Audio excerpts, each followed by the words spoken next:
And here we go. We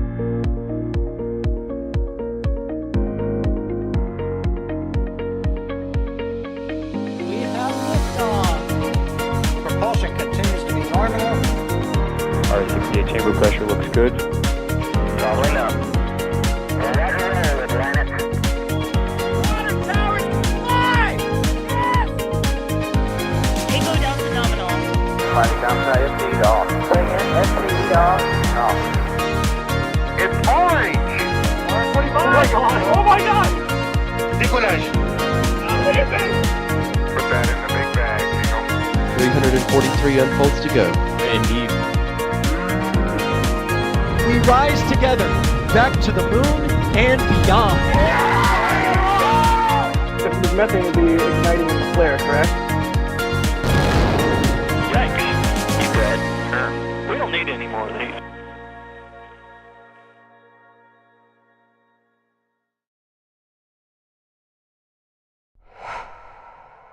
Hello, hello, hello, and welcome everybody to the very end of today's Starlink window. You see Starlink 10-7 here on pad 39A as we are getting ready to observe a Falcon 9 launching some more internet satellites. My name is Adrian Beil, I'm today's host, and I'm looking forward to talk about rockets for the next hours or so. And with me, I have none other than Chris Bergen joining me. Chris, how are you doing?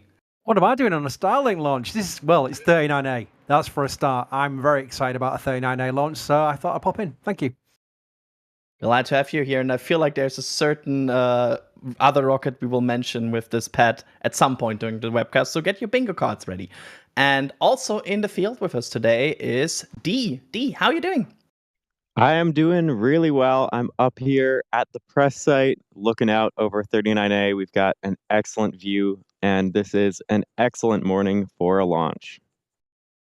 Wonderful. We like excellent. That's the good indicator, so let's keep it excellent. And with that, I also want to introduce Julia. Julia, are you also doing excellent this morning?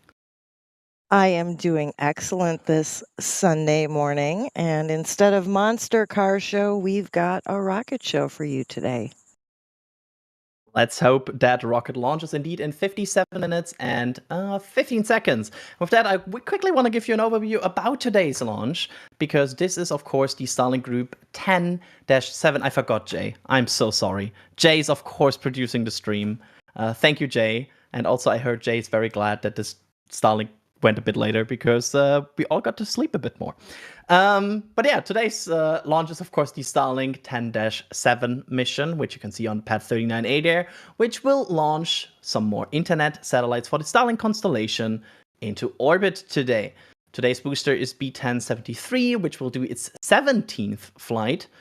And we have 23 satellites on board today.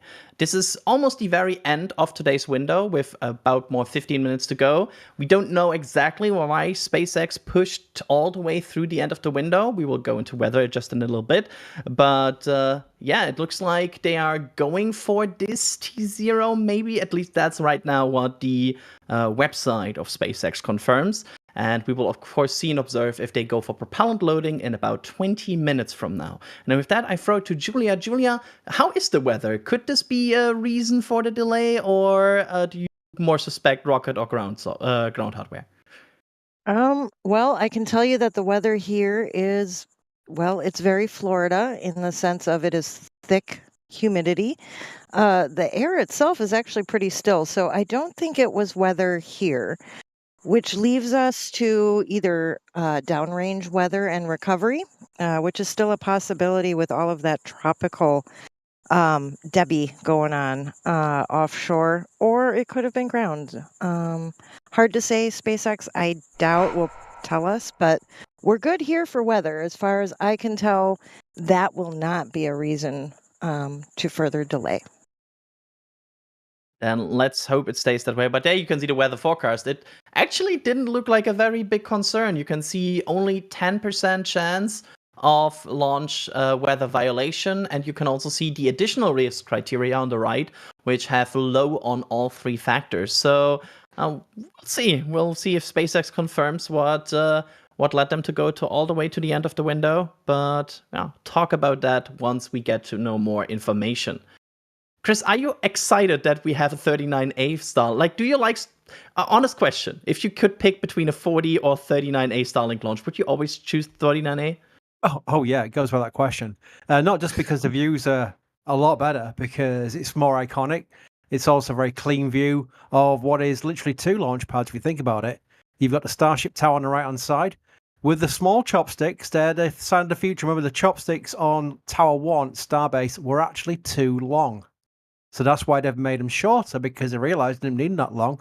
So that's why 39A's chopsticks are a sign of the future that we'll see on Tower 2, for example, at Starbase. But also 39A, the fixed service structure is still the same structure as used during the space shuttle program, and indeed Apollo. So it goes right back. There's a lot of history there. You can see there's literally parts they took away and still kind of stick out, which are no use to SpaceX right now, but they're like the rotating service structure used to be there as well. So it's an iconic thing. Not least the water tower. You'll notice about T-1 minute, the water tower will start leaking. That's on purpose. That's how they know it's full of water for the water deluge system. There we go. Yeah, I'll always love 39A. I have to be biased here a bit for Starship as well. I love that we get like constant updates if something happens there.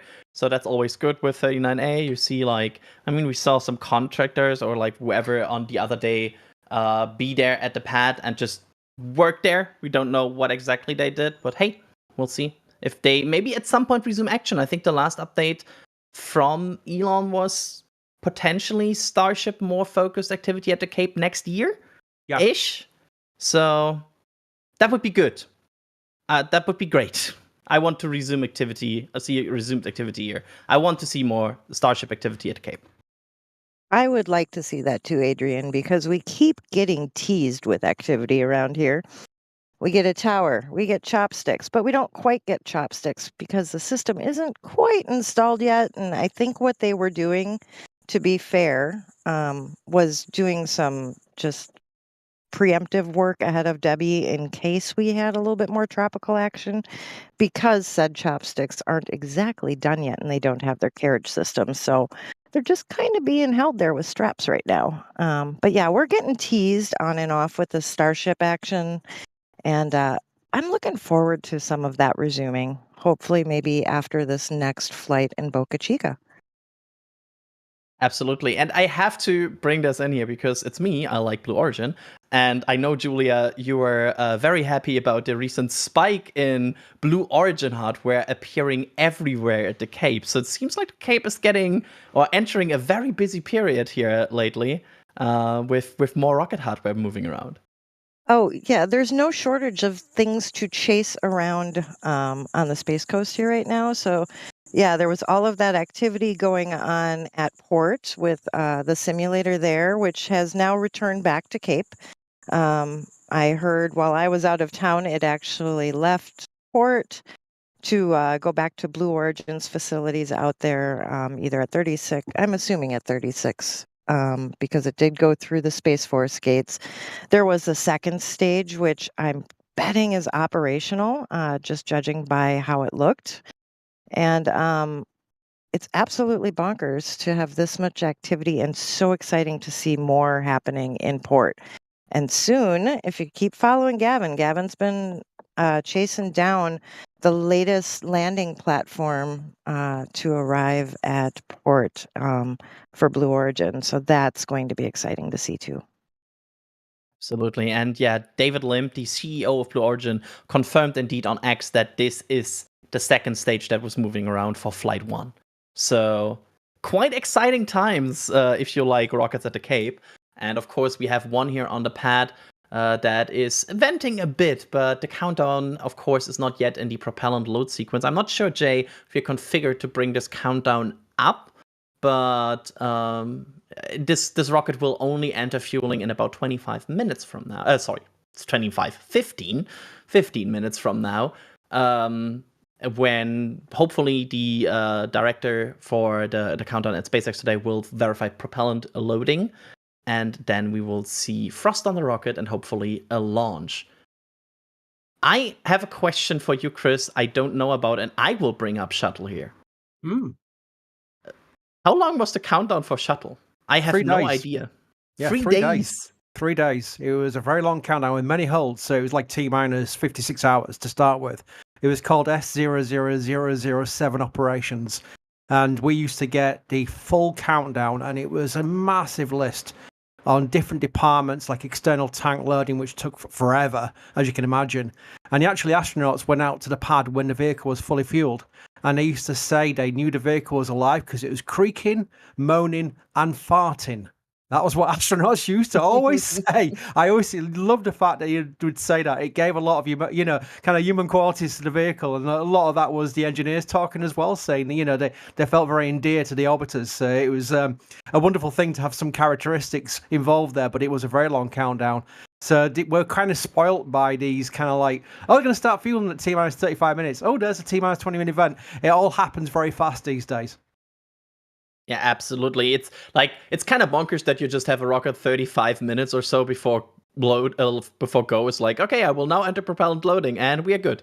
So that's quite a difference in countdown length. I expected something like SLS close, but I didn't expect 3 days. So that I learned something today.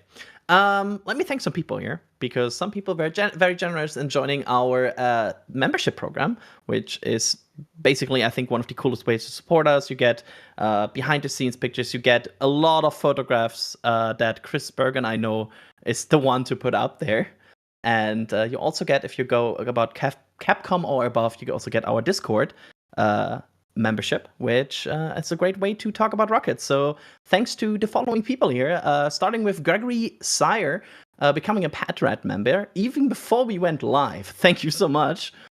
We have Wilbo Baggins, a very, very familiar name here, gifting a Red Team membership. And then we have Lars Notenboom, gifting 2 Red Team memberships. Thank you so much.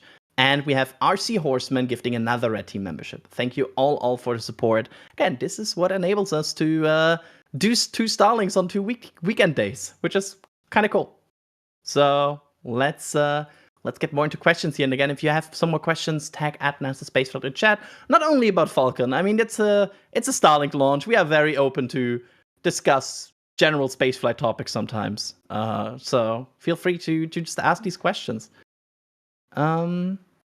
Let's see here. Oh, I will. I'm not sure if I should throw your Starliner question, Chris, if you want. Oh, go on. For fun. Okay. It's Sunday. What's happening? The question is, what's happening with Starliner? Is it a mess?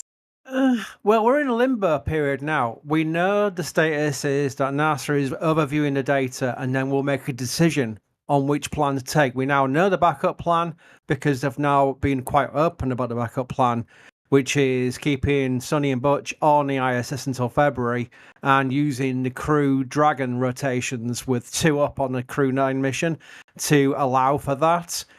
That has not yet been decided. That is the backup plan. They may yet approve Starliner to bring the crew back home. It seems unlikely because the amount of time they're taking to review this data that leaves some doubts, and we know that NASA will not take chances with crew anymore. It doesn't happen anymore, and rightly so. So I think the favourable outcome is probably going to be the backup plan, but it hasn't been decided yet. The irony is that the decision will be made by Bill Nelson. And I think the fact that they preempted that, saying decision was made by the NASA administrator, almost guarantees they're not going to come back on Starliner, because just on the off chance that they may have closed nearly everything out, if anything goes wrong, even if the crew are fine, if anything goes wrong during a return where they have a fault and they have to rectify it, it's on his head. So it's looking that way, but officially no decisions have been made yet. We're just waiting to find out when that decision will be made. Yeah, I feel like it's one of these situations where, of course, Boeing has some interest in proving that this capsule is good to go, but NASA, on the other hand, like if it works, it's not like somebody is gonna praise NASA like, "Hey, you did well." Like everything should work. Every astronaut should return, and they only have to lose here. Their one and highest and actually kind of only priority here should be, well, the health of Butch and Sonny. And I feel like I agree with you. I feel like if it comes down to Nelson's desk, that will be the moment where Nelson just wins. Yeah, let's go with the safe way here. Yeah, I'll say one more thing, Adrian, is that I've seen a few people saying, oh, Butch and Sonny must be really annoyed about this. I can speak for Sonny because I remember when she came down last time, she was on the ISS and they do a departure thing. They used to do it live stream on YouTube. NASA used to do it, and they give a farewell speech, and Sonny was in tears about having to come back down to Earth. And she sent the ISS a love song. It was James Blunt, Goodbye My Lover, and she was crying over the loop. So I think she'd be overjoyed about getting some more time on the ISS. She loves it up there. It really was something that stuck with me when I heard she was selected for this mission. I thought, well, she's going to be really happy because you're going back to the ISS, but it's only for a short period. Now she might get to stay there for like months. So I don't think she'd be too upset. Yeah, I mean, it's not like you have to stay longer on Fridays there. You're literally in space. And I would gladly spend some more time in space. I mean, Julia, what about you? If somebody would tell you, oh no, you have to stay longer in space, would you be upset? I don't think I'd be upset. And that's part of why when I see headlines, they're stuck there, they're stranded. And I'm thinking, I'm pretty sure Butch and Sonny are fine with their situation as long as we send up some extra food, make sure. I don't think they exactly packed clothing for that, which is part of why CRS missions are so important. I don't think they're upset. And back to the situation, astronaut safety is absolutely, the number one thing, and it's just a really sticky situation. And I just want to see them come home safe. It was a long launch campaign, and by the time we got to the third launch attempt where they finally got to go, many of us were breathing sighs of relief. And it was an interesting situation because each time you do a launch attempt, there's fewer and fewer and fewer media there. So there were less of us waving goodbye.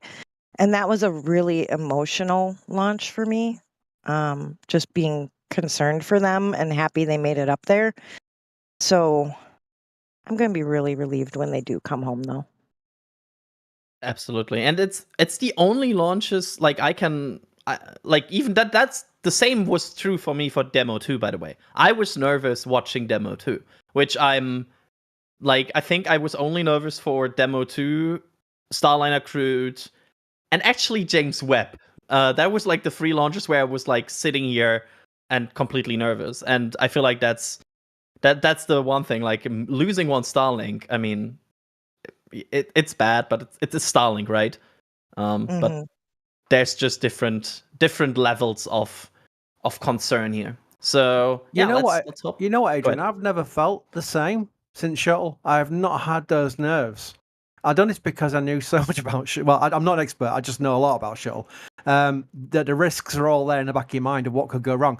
And you had no real way out of first stage. A big issue during first stage. Yeah, RTLS abort, but that was like this very small percentage would make it back in the hope of getting over the SRB recovery ships for a bailout. That was pretty much what RTLS was aiming for.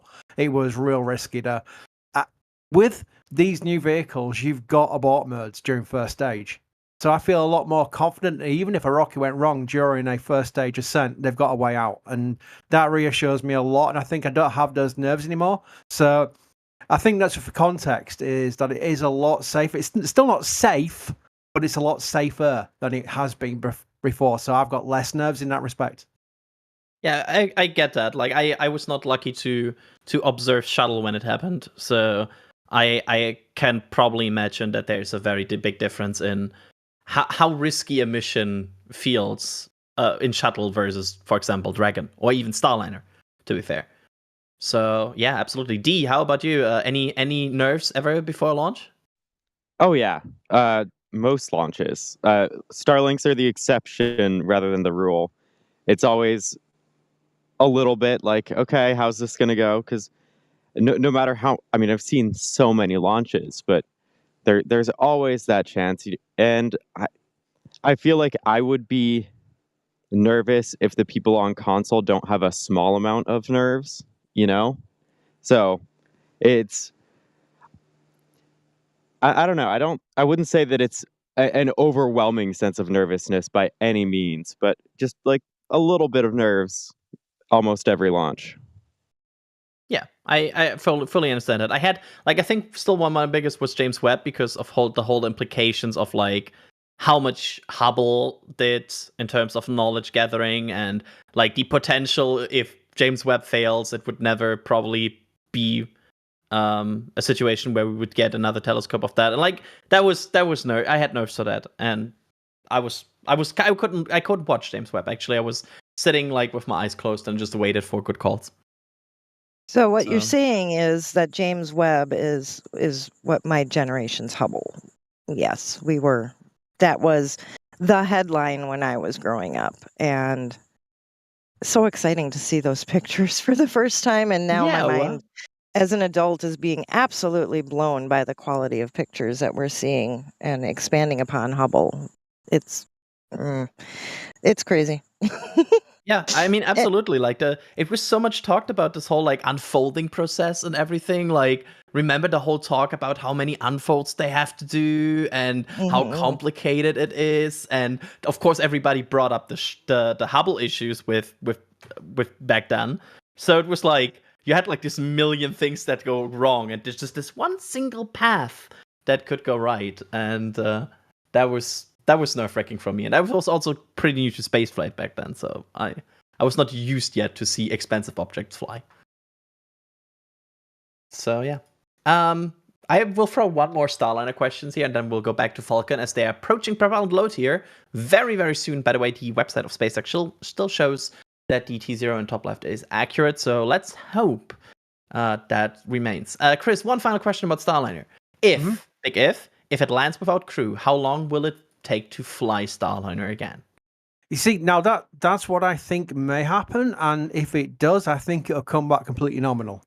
That's my prediction. And then Boeing will say, told you. But the thing is, they don't get the service module back. The service module is where the issue is. That's going to be separated and obviously burns up in during entry where the capsule comes back and lands. So how much investigation can they do to clear before the next mission is going to be based on the data they have right now, which is what they've been sending to NASA to make the decision. It's a real conundrum because they can't get hands-on with the hardware that's had a fault. And that makes you think, well, what work can they do on the next service module for the next mission? And do they send that up crewed or uncrewed? So it's not necessarily a question of when they'll launch again, it's a question of how they'll launch again. So it's a real tricky one. I think they have to launch pretty soon afterwards, just from a standpoint of making sure that they don't get into a position where it is literally back to SpaceX only. They've got no dissimilar redundancy. But at the same time, I think they may launch the next mission uncrewed just to prove out the technology again, prove out the fixes they may do to the service module, and then fly crew again on the mission that follows. I feel like that's a reasonable approach. We will see. I think it very much depends on like the next 4 or 6 weeks. Like there's so many unknowns here, and we'll see what happens. But we all hope everything goes well. Dream Chaser questions here about this related. How does the Starliner delay affect a possible Dream Chaser launch to the ISS? I don't think it's too related unless they're talking about visiting vehicle schedules where they need the ports. The IDA is open to allow for docking, and it is just docking now. So it basically comes down to Dream Chaser's readiness, which is still a while off. The vehicle is at KSC, but they have, as all vehicles do, Dragon and Starliner, have to go through a rigorous process of reviews to allow them to launch it to the ISS. And that is where it's kind of stuck at the moment, but that's not unexpected. So I'm thinking, especially based on Tory Bruno's short-term manifest for Vulcan, that it's probably going to fly about Flight 4 on Vulcan, I would say around now, which is next year, I would say. So that's still a while away, and that gives plenty of time for the visiting vehicle schedule to align to whatever Starliner is going to be renewed to as far as the schedule goes. And remember, Dream Chaser is a CRS-2 mission. It's cargo mission. A lot of people say, why can't they just go back to Crew Dream Chaser? Technically, it is the same outer mode line. It's the same vehicle, but they need life support and windows in it. It's not that hard to change it. But when they lost out on the commercial crew contract, they did release a lot of people involved in the Crew Dream Chaser from Sierra Space. So it'd take a lot more work to get back into a crew configuration. So I think CRS is probably their way forward for now, for the next few years at the very least. So that's why we need Starliner.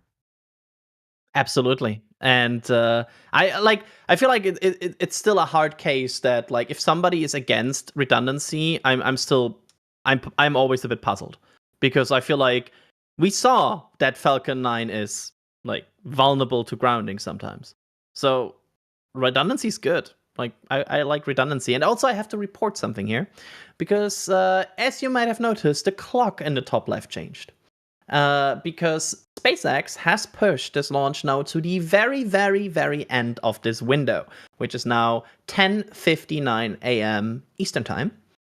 And it seems feel like we still don't know why they're constantly pushing this, but whatever is causing this might not be fully resolved yet, because I guess, again, as we reported, weather's still good. So this is the final opportunity for launch today. If they don't go in 43 minutes and 50 seconds, it's a stand down. So we will see what happens here. But there's a slight delay here. Good news is we were already close to the end of the window, so it's not a long delay. Let's check in with our Cape team for that. Like, any indications that, like, weather picking up, or that they're waiting for something, or is it still everything gorgeous? You know, everything is still gorgeous. There was, I mean, a while back we were seeing a little bit of venting from the TE, it looked like. But, I mean, the sun is out, a very, very slight breeze, which is nice to cool off in the Florida heat. But there's really no indication here of anything that would be precluding them from launching where they had scheduled or where they are now scheduled. There we go. I mean, Chris, as far as postcard views go, I have dragonflies, birds, people on boats in the lagoon, views of launch pads.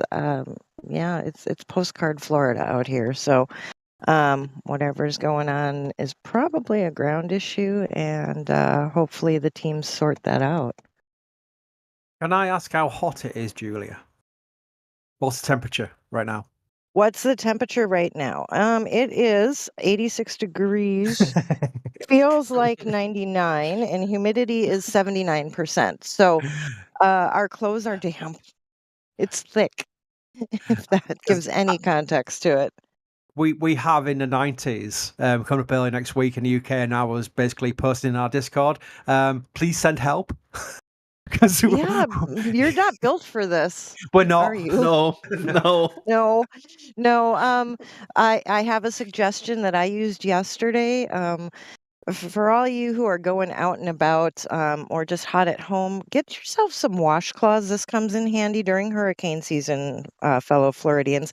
Get yourself some washcloths, dampen them, put them in a baggie, and put them, maybe one in the fridge for ready use, another one in the freezer. Something you can throw in your cooler when you're out and about, and boy, does that really cold washcloth feel really good when you're hot. Ooh, I might try that. My tip. That's the difference is just that Chris and I try this trick at like 25 degrees Celsius, because that's already too hot. Yeah, it's. Well, you'll have to report back to me whether or not that little tip works. Well, the idea of washcloths to me sounds like potential tea towels, as we call them, which are like very thin towels. Yeah, I'm gonna try that. I am literally gonna. I've got lots of tea towels in my kitchen. Sorry about this, everyone's coming for a Starlink launch, wondering what the heck's Chris talking about his kitchen for. And I'm gonna do that, Julie. I am gonna do that and report back.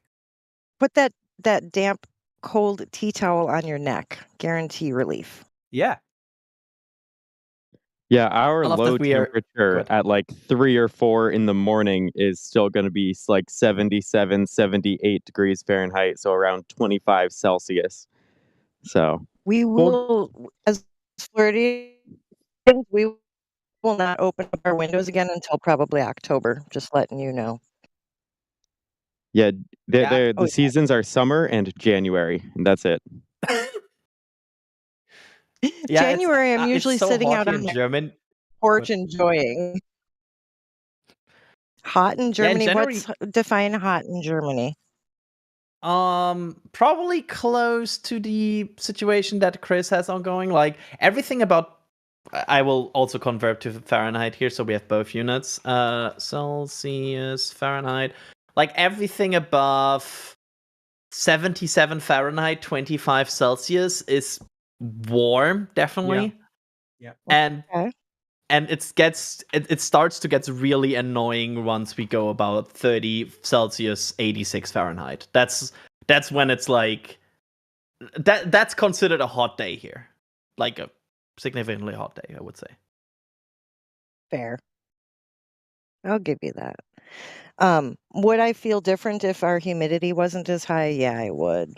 But then again, you have to remind yourself to hydrate even more because that dry heat will get you faster. I love how Harry in the chat, friendly reminder from him that it goes over 40 where he is as well. So hello Harry, first off. And yeah, that would be horrible for me. That's over 100 degrees Fahrenheit. I don't want that ever. That would be, I would Well. not do anything on that day. Let's move on from the discussion of temperature and tea towels, because apparently I was informed that this was not the first NSF stream where we discussed tea towels. So that's happening here. Doya here asking, what are some reasons we might see the fairings on Falcon 9 get Oh, actually, we get a countdown. Hello, countdown timeline. We can see now that right now SpaceX would do their electronical polling, which is the way uncooler way to poll this, to go for propellant loading, which would be the launch director giving the go to load RP1 and liquid oxygen into stage 1 and RP1 to stage 2 at T-minus 35 minutes. So let's hope that happens, because again, this is the very end of the window. If we don't see venting from this rocket in 5-6 minutes or so, that would be very bad for today's chances to launch. So that's what we hope here, of course. And the further steps we will talk about once we get closer to them, but that's what we need. I want to also thank RC Horseman for 5 Red Team memberships gifted here, and Gunfox61 also with 5 Red Team memberships gifted. Thank you both so much. And I hope everybody that just got these, first off, thanks these 2 people. That's the most important part. And then also enjoys the perks that you just get with that on your membership page on the NSF YouTube channel. And with that, let's get to more questions. What are the reasons we might see the fairings on Falcon 9 get destroyed like we saw in recent missions? Julia, I know you like fairings and fairing returns. Do you have any idea why sometimes they return damaged? Oh, well, okay. It does come down with basically a parafoil. And now you got to think these are about the size of a standard school bus. And because of their shape, they act a lot like a sailboat. So as they come down, it could be a few things. One would be maybe the parafoil just didn't operate as planned. 2, it could have just gotten caught in the wind. And 3, it, because of those factors, could have just hit hard. Or even if the parafoil was, shall we say, operating nominally, you can just have a bad landing, just like a Falcon 9 can have a bad landing on a drone ship, because a wave happens at just the wrong time and it's something you can't control. So it happens. And the thing about it is we don't know exactly missions some of these have been recovered and reused for, unless SpaceX just happens to mention it in the stats online or in a tweet, or the rare occasion that on the live stream it gets mentioned. But either way, it's I think that their ability to recover the amount of fairings they have made it very cost effective. And if you lose half here and there, not the biggest deal. And I think The half that was lost was, oh gosh, there's a passive half, which is the one I think got lost, and the operational half with all of the pushers and things like that. And on that particular mission, it would be nice to see if the fairing half that was saved could be reused, because that's the one with the hatch for CRS. Yeah, that would be absolutely nice if that modified fairing, which probably costs a bit more, is also ready to launch again. And we are now below 35 minutes, which means Falcon 9 hopefully is into propellant loading. And with that, we just got an update from SpaceX saying weather is looking good and propellant load is about to start for today's launch of 23 Starlink satellites from Pad 39A in Florida. So it seems we go here at the very end of the window, and we will see a Falcon 9 hopefully fly today. So let's see what happens. But we should see venting in, depending on camera, humidity and everything. Humidity is quite high today, which usually tends to sometimes not help with some factors, and it also depends a lot of wind. But we should see venting in about 2 minutes from now. We'll see. We'll observe and inform all of you once we see it. Let's see here. Chris, do you think SpaceX will ever do an equivalent to Starlink for Moon or Mars? So like a Starlink Mars or Moon ComNet? I would say without a doubt. I really say without a doubt. We've not really seen any detailed plans, but it makes perfect sense to use technology that they're pretty savvy with now to create a decent TDRS level, at least, communication system around the moon.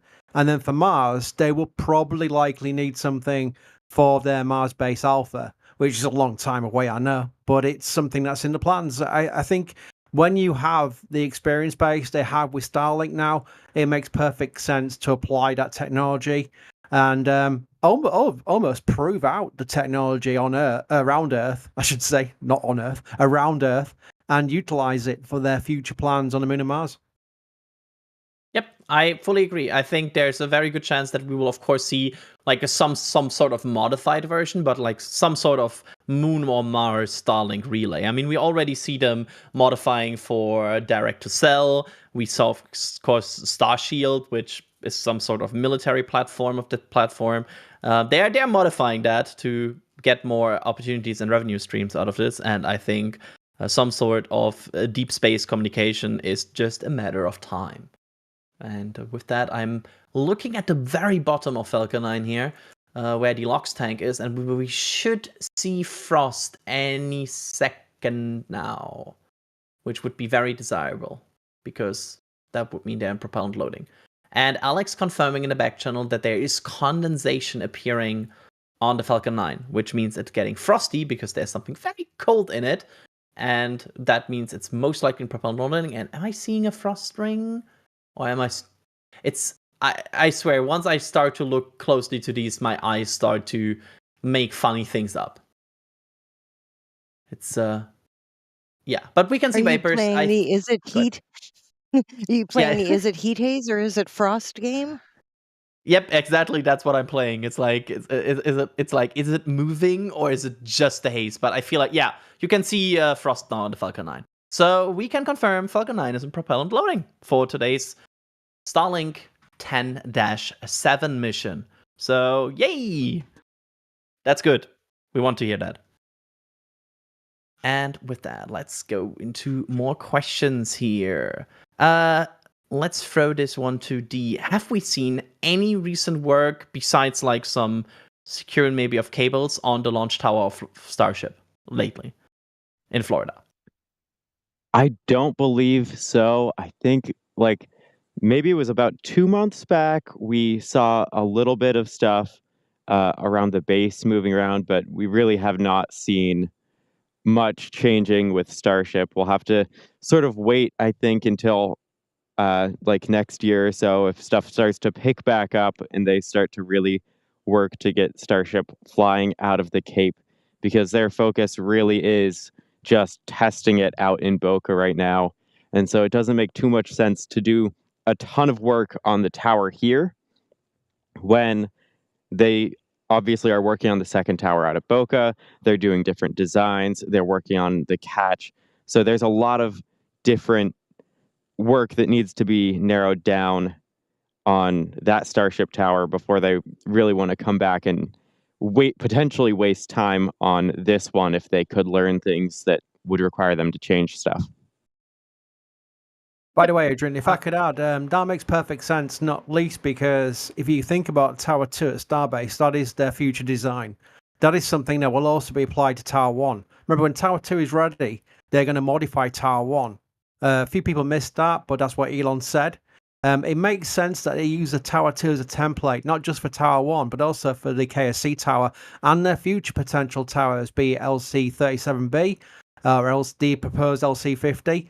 Maybe deep in the future, the LC-49 plan, which would be amazing if that comes back to light, and maybe potentially Slick 6 at California. That may be long-term as well. But when you think about the three towers they've got, Tower 1, Tower 2 at Starbase, and the tower at 39A, using that roadmap they're doing for Tower 2 now, with what they find is the best solution for Starship, makes sense. So once they finish with Tower 2, maybe start modifying Tower 1, you might see those same workers, or those same plans at least, going to 39A. Yep. I mean, we will see more Starship towers. We will probably see one at 13. Like, I would not be surprised to see like construction starting soon on a like fourth tower at some point. It's for the whole ambition that SpaceX has with Starship. Basically, everything that has probably any relation to space will at some point be a Starship tower, or like have some Starship tower. So I feel like it's just a matter of time, and it's kind of quite exciting. I want to see more Starship hardware. It's not the most unexciting rocket to launch, to word it like that. And I also want to thank Ryan Hamstra here with a $20 super chat. Thank you so much first. That's a very generous support here. And Ryan asking, what are the changes needed for crew versus standard payload? Why can't they just set it up for both? And if all the changes are on Strongbag, will we see ever enough crewed flights to just have two different Strongbags? So, part of the delays are also testing related, and I will probably also refer here to Alex, who helped me gather information for this answer here in the back channel. But part of the things that are happening between non-crewed and crewed flights is the fact that they also perform additional testing because, well, it's a crewed flight, but they also change the top of the Strongbag. You can see on the right side here on the view, there's the top of the Strongbag, which right now is in this fairing configuration, which is used to, well, help support fairing launches. The part that is actually on the Strongbag while a Dragon launches is on this view here on the left camera here. You can see it at the very bottom right, this almost like bar that you can see there. That's the top of the Strongbag once crew launches. So that's the Crew Dragon configuration. Yeah, right about the word can't right now. If you look at the super chat, there's the word can't in the first line, and right above that, that's the top of the Strongbag if a Crew Dragon. And I think we see the camera here moving to exactly that part. There we go. That's the spherical object, and now we need to go to right. It's a bit more, I think. There, that's the whole section. There we go. We just saw venting on the TE as well as they are going through the countdown here. I will quickly look to Alex here to ask if that venting at this particular timing is normal. But Alex will probably... it happens, is the wording. Thank you, Alex. Yeah, I can guarantee if something wasn't right, Alex would have been furiously typing away.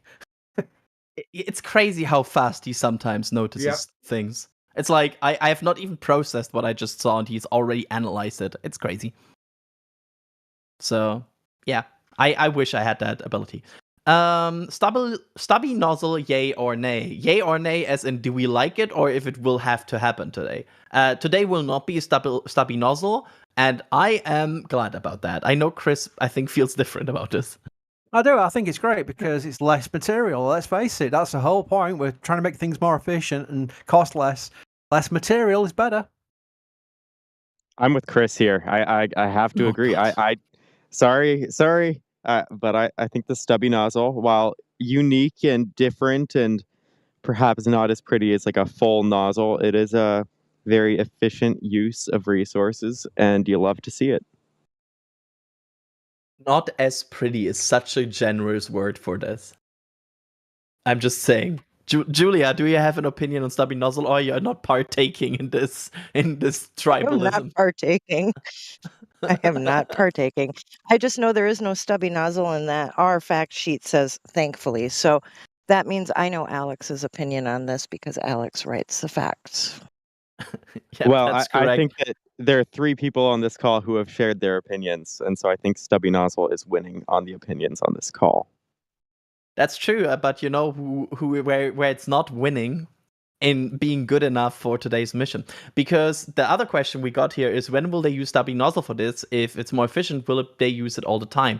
No, because Starlinks are kind of pushing the very end of the Falcon 9 capabilities, and stubby nozzle, while great for cost saving, of course, loses some performance. That's with the whole expansion rate of the nozzle. You want to have a bigger nozzle to increase the efficiency of your engines and everything. And the stubby nozzle loses efficiency, and they need this efficiency on a Starlink mission because it's right up there what they can do with Falcon 9. So that's why we don't see a stubby nozzle on Starlink missions, but we see on other missions where the performance requirements are not as tight. There you go. I hope that answers the question. Which leads me into my V2 Mini is such a paradox to me, because when you say mini, I think small, and mini is not mini in this case. So mini is actually bigger. It's this whole weird situation because V2 was initially the Starship version, and now V2 Mini is just V2 Mini because it's not the big one, Falcon. right? Yeah. So it's mini compared to what it was initially intended to be. Yes. Yeah, but it's of course the bigger satellite versus the initial Starlinks, because if you remember, a bit of a Starlink history check here, they used to launch like 60 of these in a single launch. So yeah, it has been it has been a thing. I also see argumentation now in the back channel about stubby nozzle, which always happens if we mention it. Like, this tribalism is not only happening in the chat, it's happening in the team. So it's happening. We summoned Max by mentioning stubby nozzle. Yeah, if you say stubby nozzle into a mirror 3 times, Max appears behind you. That's a scientifically proven fact. Anyway, let me thank some more people here before we get to the best vent. Wilbur Baggins with a £5 super chat, saying different NSF stuff. Lovely, pleasant afternoon. I hope you have a lovely, pleasant afternoon as well. Gareth Williams gifting a Red Team membership. Thank you so much for that. Space Coast rocket launches, becoming a Pad Red member. I hope Space Coast in this case refers to the best coast, which is the East Coast. JJ Column becoming a Red Team member. Thank you so much for that. And Joe Howard also gifting 5 Red Team memberships. We got a lot of membership support here on today's Starlink. Thank you so much for all of this. And again, I hope everybody enjoys what they're getting for their membership program. Let's see here. We are approaching the best vent, which I think, Chris, you will probably capture for X post, right? So I probably need to talk about what it does, right? Yes, I have my black belt in Bandicam ready. Wonderful. Then I will start to talk about this very significant vent, which happens in every single Falcon 9 countdown, which we are about 30 seconds away, but I will start my explanation here. The second stage is not loaded with both commodities at the beginning of the countdown. In the second stage, only the RP1 is loaded at the beginning, and at this point, they will wrap up that one, and transition to second stage LOX loading. And before that happens, they basically purge the lines and prepare it for second stage LOX loading. It's kind of like the switch from RP1 to LOX. And there we can see it, I think. There we go. There's the vent that I'm just talking about. And this switch from RP1 loading to LOX loading, and basically the cooling and the purging of the whole lines, this vent occurs, which is normal and good, and it's kind of confirming that we are on good track for a good countdown today. Speaking of today's countdown, I think we have not mentioned yet where exactly this rocket will fly along. So, Julia, do you want to take us for the ride here and tell us where's this rocket actually going? Well, today this rocket is going northeasterly. So if you are on the Space Coast, we'll get a lovely view of it going northeast, which means I think with this thick humidity, we might even get some decent sound as it goes downrange. It will be landing on a shortfall of Gravitas, and the fairing recovery today is Go Cosmos.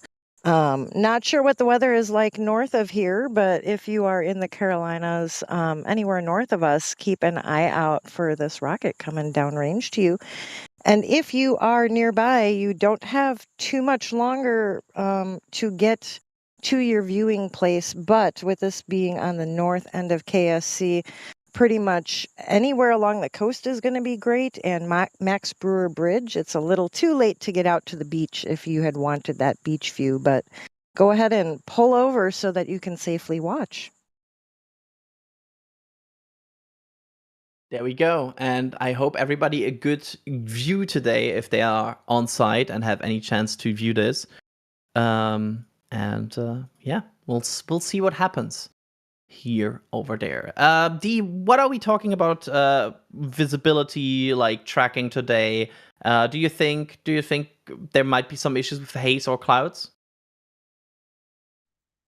Clouds, there are actually a lot more clouds than there were before, but it is still primarily blue skies. There are a couple clouds overhead, including actually a couple slightly darker clouds, but that won't be an issue by and large for this launch. Right down by the horizon, of course, where the sun is heating up the ground, we're getting that heat haze, but once the rocket gets up off the pad, we'll have a pretty clear view. I would say a reasonably long way into flight. Now, I'm just looking right out at the 20-minute vent, and it's really sticking around out there. So my fingers are crossed for another nice vapor cone and vapor trail from this launch like we got yesterday. There we go. And we will, of course, see some tracking from the Cape team here in a bit. And we'll see what we were able to see on today's launch. And you can see the T-minus 20-minute vent, which technically, I guess, is more the T-minus 20-minute and 20-second to T-minus 16-minute vent, but that's a bit long. Is still going for roughly 1 more minute before then second stage LOX loading begins. So it will start to go out a bit, and then it will stop. Let's see here. How often is rocket launch cited as a cause of a roadway accident or delay? Is that ever happening in in Florida, where you have like delays or accidents in the area because of rockets being transported? Well, I'm sure. rockets. Oh yeah, for transports, absolutely. Have you ever been on the road, D, when there's a launch and all of a sudden cars pull off the road in front of you and you're not expecting that? Yeah, I have. Thankfully, I'm not normally on the road during launch. I think there have been 2 times where I've been on the road during a launch since I moved to Florida. But yeah, cars will see it. They will pull off the road. They will turn on their hazards. Florida drivers are already known as Florida drivers for a reason. And when there's a rocket launch or something, it becomes a lot more interesting. So it would not surprise me, especially now, if people are regularly getting into fender benders as a result of launches distracting them. Also, if you're a Bridge and Fun horn, keep your eyes peeled, because there might be a Falcon 9 booster coming for you. Love that bridge. Yeah, that amazing bridge. So let's see here. Can I When's ask, the while next- Adrian is looking for questions, can I ask Julia and Dee if they still all line up massive cars along the causeway like I've seen during shuttle? For a Starlink launch, no, not so much. It Oh. depends.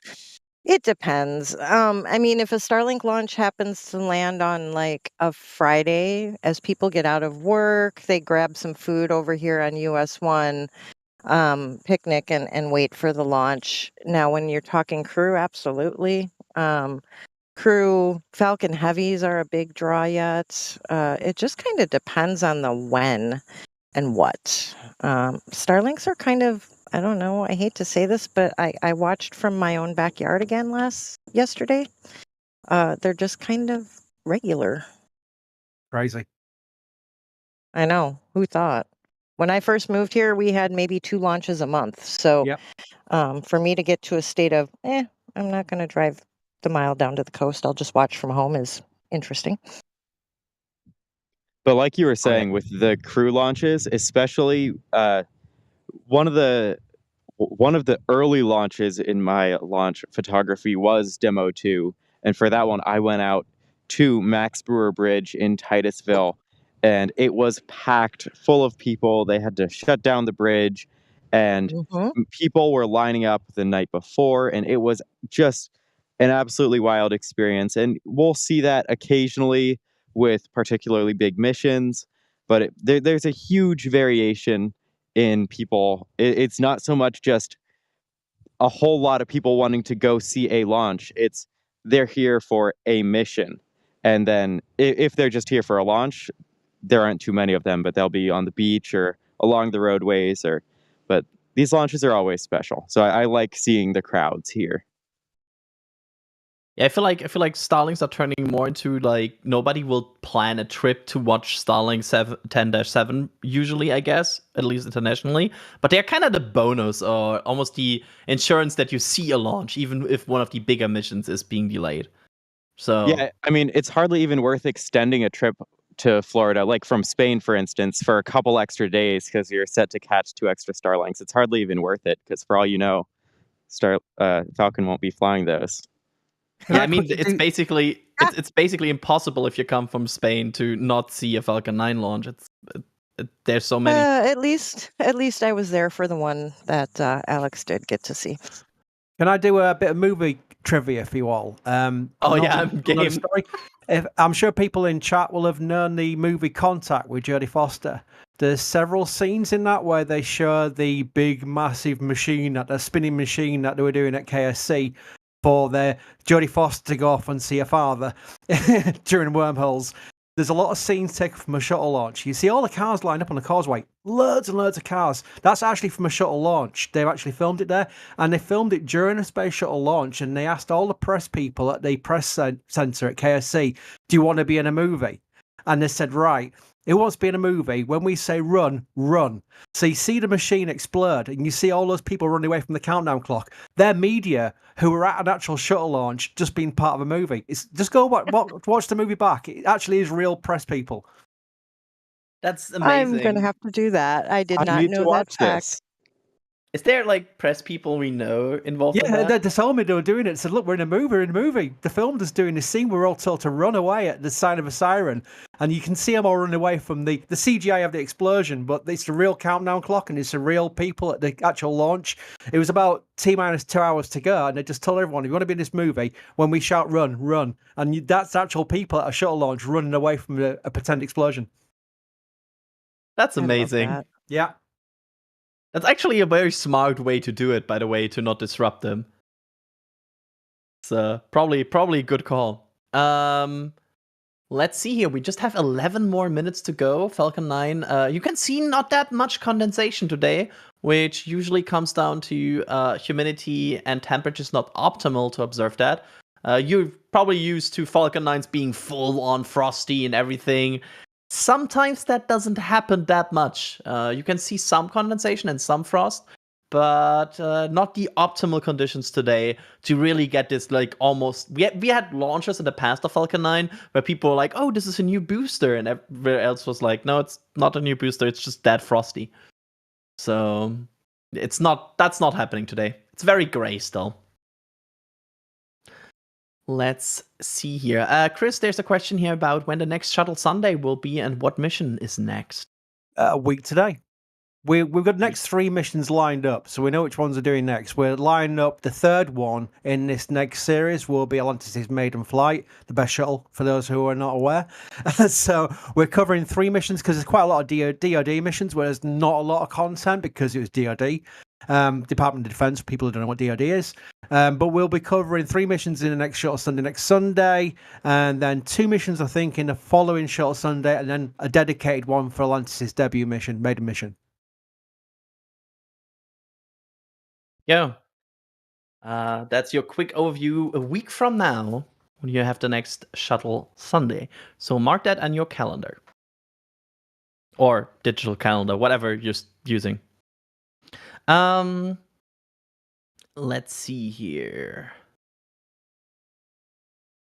Why did SpaceX choose to load and go? I think the answer to that comes very much down to efficiency, right? Because it technically, like, you have less boil off, you just have less time. It's all like it feels very, very accurate for SpaceX to do that because it helps fast turnaround and efficiency. I mean, imagine SpaceX with a 3-day countdown. That wouldn't work. They sometimes launch almost 3 days apart on the same launch pad. So 3 days countdown would be a bit harsh. I think we have another feed I want to quickly mention here and show you because we have Dr. WD40 Wade also out there with, that looks gorgeous. Like, that looks like a travel ad. I told Would you you it agree? was Postcard Florida today. Yeah, like, Chris, I would book a vacation to this. Yeah, but we were told it was hot and sunny and blue skies all the time. And the years of informative covering Florida has shown that's not exactly true. But yeah, that would be a selling point for the Florida tourism brochure. Yep, absolutely. That looks perfect. Although I wonder if there's like some additional security in this water, so that would already make me nervous again. Swamp puppies, they need patting on the head.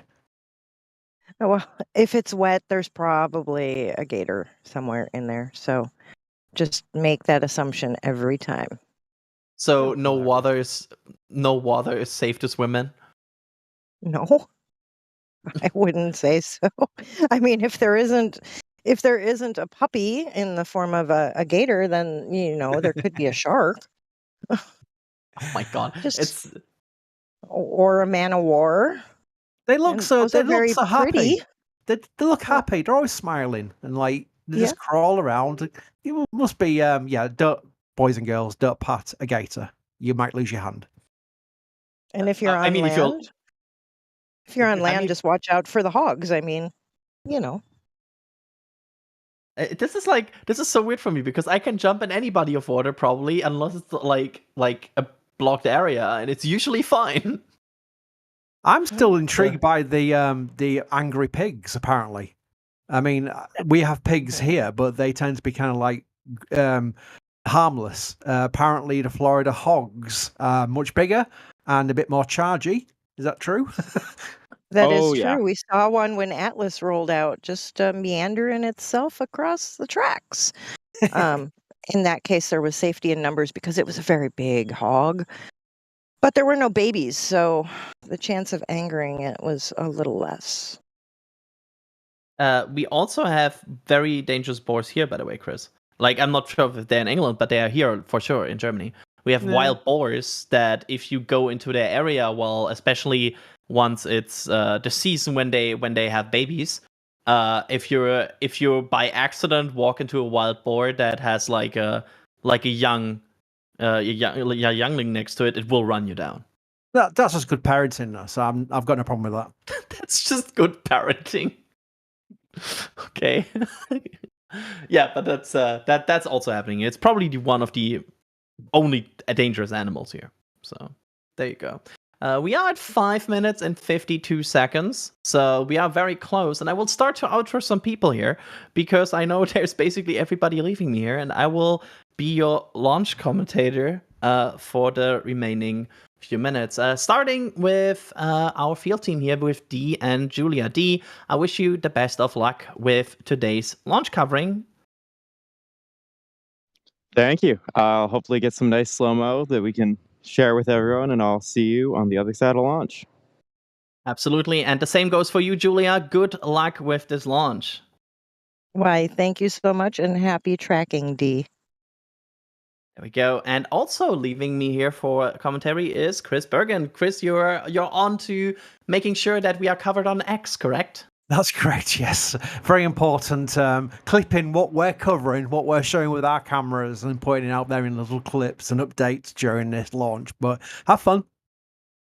There we go. And with that, it's me. Hello. Looking forward to the next 5 minutes. If we could, Jay, could we display the timeline one more time as we are getting ready here for the final few steps? Because then I can quickly talk about what will happen the next 5 minutes. But I'm not sure if Jay has that set up right now or if I'm surprising him here. He is prepared. There we go. The countdown timeline. We are past, of course, 7 minutes, which means the 9 Merlin engines at the bottom of Falcon 9 are already in engine chill, which means they are prepared for a sudden burst of oxygen and RP1 that is very cold going through the lines. And to prepare some cryoshock, they are being a bit cooled down before that. And of course, we are now also past 4:30, which means the strong bag should already be retracting here. You can, I think, already see the clamps opening there as the strong bag is retracting from the rocket. Next thing will be at 3 minutes and 10 seconds where the LOX load, and at 2 minutes and 10 seconds where the LOX load on the second stage will wrap up. And then, of course, at 1 minute, Falcon 9 goes in startup. And hopefully 15 seconds later, the LD verifies go for launch. And with that, we are looking at the last about 200 seconds, 210 seconds here before the launch of Starlink 10-7. Remember, today's booster is flight proven, quite flight proven, with B1073 already supporting 16 launches, actually. This will be its 17th. It started out its career with SES-22 Starlinks, more Starlinks, a Q2R mission, the Amazon's Nexus mission, the CRS SpaceX 27 mission, then more Starlinks. It also launched the Bandwagon 1 mission, and today will launch another Starlink. This will be the 17th launch of today's booster, and it will hopefully land on a Shortfall of Gravitas, which means we have a good chance for some launch audio, if I recall correctly. Some landing audio, I should say. So we will see what happens. Stage 1 LOX load is now complete. And next up will be the second stage, wrapping up its launch, its LOX load for launch. And we are now hearing some venting from the rocket. There you go, some occasional venting. Everything good so far. We should see another big vent coming up in a few seconds when they wrap up the second stage LOX loading. And that should come up any second now. And again, Falcon 9 is basically in its final preparations here to launch 23 more internet satellites. Some light venting on the whole rocket as it freezes over. Again, the RP1 is also quite cold, but the LOX is the really cold one. And there's the vent that confirms that liquid oxygen loading has wrapped up on the second stage, which means this Falcon 9 is primed and ready and fueled. Next up will be the T-1 minute milestone, where the Falcon 9 launch computer takes over the countdown, and from there on out, it's just the launch director verifying go for launch at T-45 seconds. So Gas launch closeout has started. There we go. You see some light movement of the camera. That is because we are preparing to track today's launch, of course. And now we are waiting for good verification of the Falcon 9 startup and then the go for launch from SpaceX. Let's hope that happens. There you can see 39A in all its glory. And you can also see the water tower that Chris Bergen talked about earlier. That is leaking a bit now. That's also normal. Falcon 9 is in startup.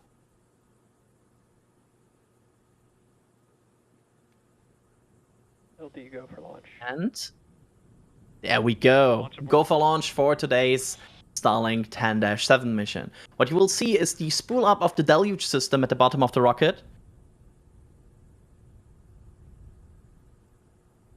And it appears we have an abort. We'll wait for further information. Yes, that's a hold, and a hold instantly means this rocket cannot launch today. This is the end of today's window, but it appears today's Starlink 10-7 mission has aborted, and with that scrubbed for today. We are waiting for further information what exactly happened, but as you can see, it should have launched by now. It hasn't launched. Today's mission has been scrapped. The next opening of a window would be 6:37 a.m. Eastern Time tomorrow, which would be the beginning of the window tomorrow. We are awaiting further information and hope SpaceX gives us further information of what happened there. But yeah, it appears the J curse has striked, and they have scrapped today's launch. Ooh. Well, that's not what I wanted to see. Same. I just had 3 cars pull over to watch, and I had to break the news to them that it aborted. That's sad face. See y'all bright and early tomorrow, hopefully, I guess. Yeah. Thanks, SpaceX, for going all the way to the end of the window for scrubbing. Amazing. But yeah, again, Falcon 9 is basically locked into launch instantaneous once it's in countdown. If that doesn't happen, it's kind of over for the day always. And but that's the situation here. But yeah, no confirmation on any reason what happened today. If it's weather, if it's ground systems, we will hopefully get a confirmation about that. But I mean, that's kind of it. There's there will not be Starlink 10-7 launching today. Can I boo? Is that appropriate? You can boo. I booed. You can boo too. I think it's Boo. appropriate to do. Okay. Oh, well. Dee, I am so sorry that you have roasted on the roof for a view of the pad for us. Thank you so much for that sacrifice. I'm always glad to be out here looking at rockets. Prefer to be looking at them while they're launching, but it's still cool to see them fueling up. I look forward to, hopefully, like Adrian said, hearing more about why this did not launch. But regardless, when it does launch, which their next opportunity was tomorrow, bright and early. Whether that holds, we will wait and see. So I will definitely be back out here when it does go. Absolutely, and I will use this as a segue to thank you for being out there today, Dee. And as always, it's very appreciated and loved the views for today. Thank you so much, Dee. Of course. Thanks, everyone, for listening. And of course, I also want to thank Julia for being on commentary today and being also up for this launch. Thank you so much, Julia. It was a pleasure to converse with y'all, and thanks to those who joined us on stream. And I want to thank Chris Bergen for joining me on commentary earlier and making sure I have another voice to throw to here and not sitting alone in the studio. Thank you so much, Chris. And I also want to thank Jay, who was the producer for today's stream and made sure we had all these views and made sure we sound good and, well, the magic things producers do, you know? And I'm your host for today's not launch, Adrian. I'm glad to be here on commentary again. And we will all hopefully see you all again tomorrow with the opening of the window at 6:37 a.m. Eastern Time. That means the earliest that NSF can go live or might go live is 5:37 a.m. Eastern Time. So just reminding everybody about the implications of that. And we will hopefully see another Starlink tomorrow. And with that, thanks everybody for watching. Thanks for the support. And see you hopefully tomorrow. Goodbye. And here we go. We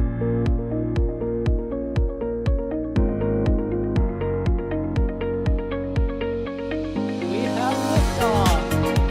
Propulsion continues to be nominal. R68 chamber pressure looks good. Doubling up. Roger, with planet. Water towers fly! Yes! Echo down to nominal. Flight downside speed off. Bring in SPD off. Off. It's orange! Oh my god! Oh my god! Decollage. Put that in the big bag, Jingle. 343 unfolds to go. Indeed. We rise together, back to the moon and beyond. This methane would be igniting in the flare, correct? Yikes. You bet. We don't need any more of these.